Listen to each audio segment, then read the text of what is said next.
당첨 내역은 실제 당첨 내역이며 함께하신 분들 모두 축하합니다. 오늘의 분석 알아보기 전 구독과 좋아요 한 번씩 부탁드리며 스포츠 핵심 분석 시작하겠습니다. 첫 번째 경기 전북 현대 대 인천 유나이티드 분석 시작해보겠습니다. 홈 전북은 승강 플레이오프행이 아닌 강등을 걱정해야 하는 상황이다.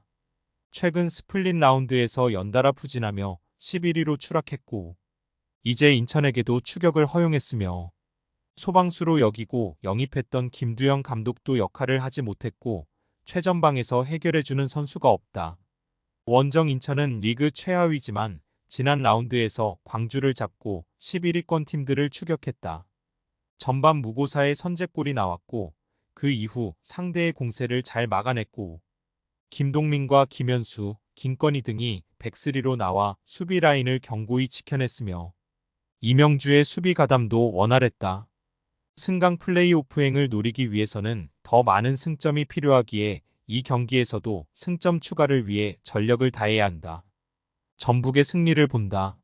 인천이 수비 일변도로 나서며 역습을 노린다면 전북도 경기를 풀어나가기 쉽지 않다. 그러나 인천은 전북보다 상황이 더 좋지 않고 수비에 신경을 쓰기 어려우며 홈의 이점을 누리며 경기에 임할 것이고 이승우와 송민규, 안드리고가 기회를 노릴 전북이 승리할 것이다. 두 번째 경기 부천FC 대 FC 안양 분석 시작해보겠습니다. 홈 부천은 천안원정에서 다 잡은 승리를 놓치고 말았다. 박호민이 후반 40분 골을 기록하며 승리하나 했지만 종료 직전인 인저리 타임에 동점골을 내주고 말았다. 그로 인해 6위로 올라설 수 있는 기회를 놓치며 8위에 머무르고 있으며 그래도 아직은 두 경기가 남았고 4위와 승점 차가 3점에 불과하기에 막판 기회를 노릴 수 있다. 무승부는 큰 의미가 없는 경기로 바사니와 한지호가 경기 내내 골을 노릴 것이다. 원정 안양은 주중 경기에서 전남과 비겼다. 유정환의 선제골을 지키지 못하며 인저리 타임 동점골을 허용했지만 2위와의 승점 차를 4점으로 유지했고 남은 두 경기에서 1승만 거둬도 우승이 확정된다. 마테우스와 야고 등 외인 공격수들이 시즌 중반 이후 다소 부진했지만 유정환과 김동진 등 국내 선수들의 분전이 대단했다. 접전을 본다. 부천이 홈의 이점을 살리며 리그 선두를 두들길 수도 있는 경기다. 그러나 김영창과 김정현, 김동진 등 리그의 최고의 수비 라인이 나서는 안양이 쉽게 상대에게 골문을 열어주지 않을 것이며 이영직과 마테우스의 안정적인 수비 보호도 있을 안양이 승점 1점을 따낼 것이다. 세 번째 경기 FC 서울 대 포항 스틸러스 분석 시작해보겠습니다. 홈 서울은 수원FC를 잡고 3위인 김천을 승점 3점 차로 압박했다.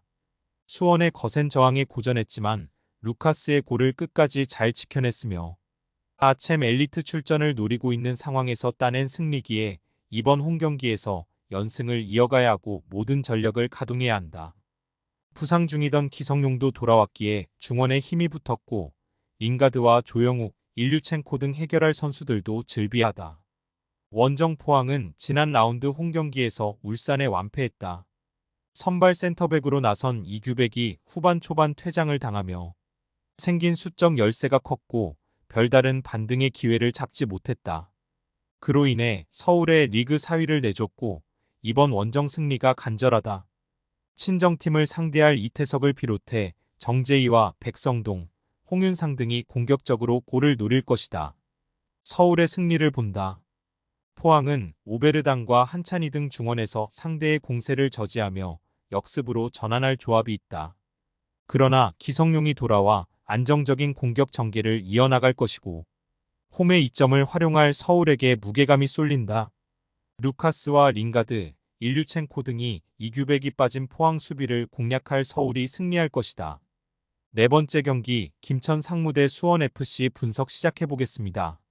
홍 김천은 스플릿 라운드 시작 이후 승리를 챙기지 못했다.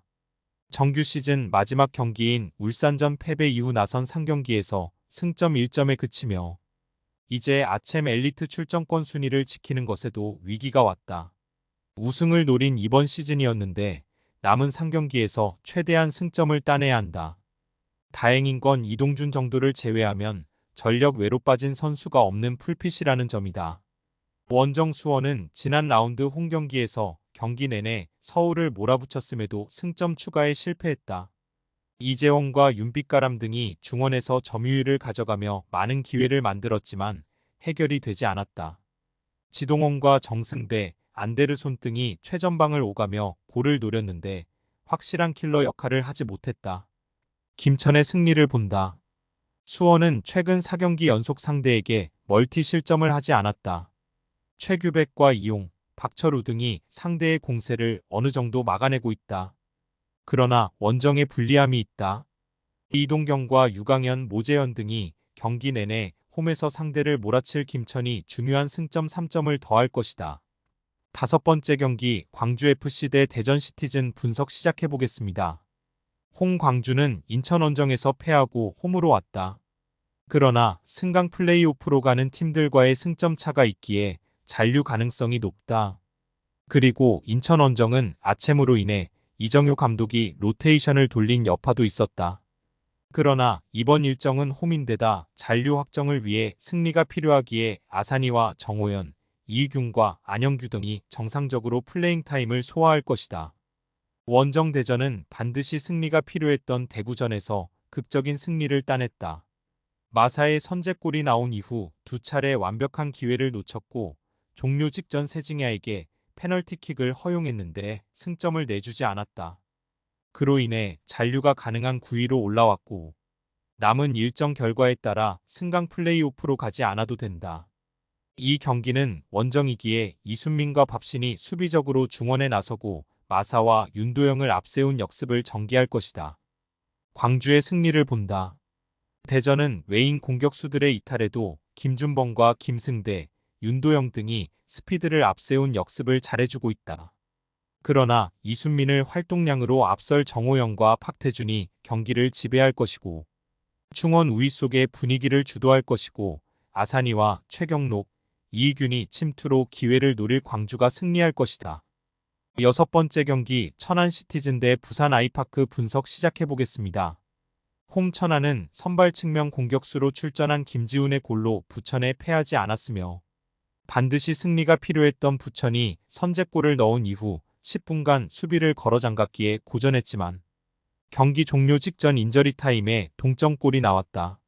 이광진과 신영민 등 베테랑 볼란치 듀오가 빠진 여파가 있었지만 장성재가 중원을 잘 지탱했다. 원정 부산은 반드시 승리가 필요했던 청주전에서 경기를 압도하고도 패했다.